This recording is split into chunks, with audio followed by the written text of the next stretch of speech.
Let's see, where is that little sucker? A Ubeesize, there you go. Yep, we're gonna do an unboxing of a Ubeesize tripod. We're gonna unbox it. Yep, we are going to unbox this little puppy right here. Let's see if we can set it up. There we go. Look at that. It's a Ubeesize tripod, as you can see.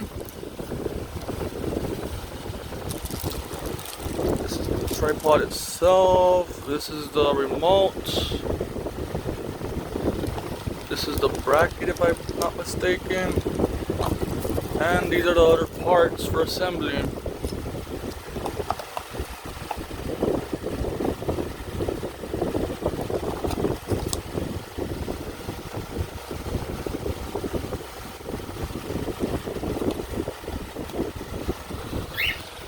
Alright, that's pretty much the end of the video, but yeah, I will be showing another video where I've actually put it together.